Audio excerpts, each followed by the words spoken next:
Well, the ADF, the Australian Defence Force, needs to recruit tens of thousands more personnel by 2040. This is amid ongoing threats from China and Russia. Defence Force recruiting is hosting one of the ADF's largest career fairs to showcase the opportunities and roles. And joining me live is Lieutenant Kunal Ghangas from the Australian Department of Defence. Thanks so much for your time, Lieutenant. So how many personnel do you exactly need, and what's the biggest draw card, do you think? Right. Hi, good to be here. So we're looking to increase to about 101,000 people full-time serving across the Defence Force by 2040. Amazing. So that is quite an effort you're going to need to go to. In your view, what's the biggest draw card for joining the ADF? Why should young people do it? Well, personally for me, it was funny enough. I watched a movie. I thought, yep, cool, fair enough. I do relate to the character. But I think the biggest draw card that I have found is the fact that it's the diverse work from a posting to a posting. So I'm originally an engineer. I decided I wanted to develop my soft skills. So now I'm working in recruiting as a careers promotion team lead. And that's not as often that you find across other employers, which is unique to Defence, that you can get such a diverse range of postings across your career that you can pick from.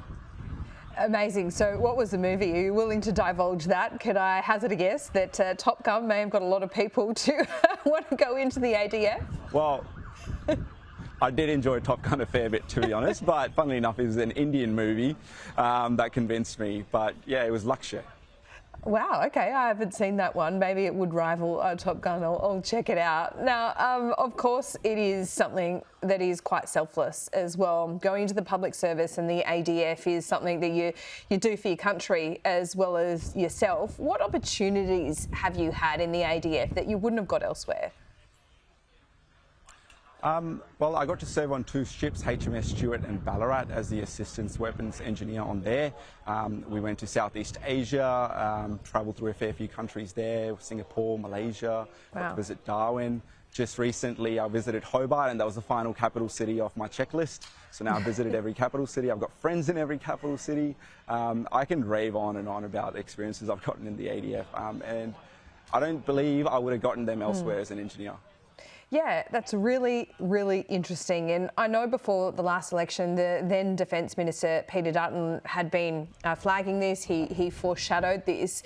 He also foreshadowed a change to allow more women to look at the ADF, but also more families to get involved. Is that something the ADF is looking at, becoming more family friendly? Oh, 100%. There's flexible work opportunities that even members in our office utilise right now. We've got specialist recruiting team here today to assist with females Indigenous recruiting. So Australian Defence Force is fairly big on making ourselves an inclusive workplace for people from a diverse range of backgrounds. So what's going on there today in Melbourne? What are you exactly showcasing? Well, here today we've got the ADF Careers Fair, the Australian Defence Force Careers Fair, and we've got assets from all three services, including Navy, Army and Air Force. Behind me as well, you can see the RBS 70 sitting there. And the idea is we have real-life Australian Defence Force members that people in Melbourne can come and have a chat to, rather than just looking at websites and job profiles. Come and talk to us about our experiences and how we found it. And based on that, make an informed decision as to whether they want to apply for the Defence Force. Are you trying to get kids right out of school or out of uni? Well, there's a whole range of roles for even school leavers as well as university leavers. I personally was studying at university when I started my sponsorship scheme, but depending on what people want, there's a range of different entry methods that people can join even out of year 10, year 12, as well as during and post-university. Interesting. So not everyone can be Maverick, but some people still can be, can't they, Lieutenant? 100%. There are certainly fighter pilot roles, and we do have a lot of people inquiring about them. I do enjoy being at recruiting events and explaining to people how behind the one Maverick are hundreds and thousands of people that are actually supporting Maverick being up in the air, and how critical their role is to the Defence Force as well. Lieutenant Kunal Ghangas, thanks so much for talking to us this morning. Maverick has a lot to answer for, I tell you what, but hopefully, it goes part of the way to encouraging people to serve for their country. Thanks so much for your time. Welcome. Thank you.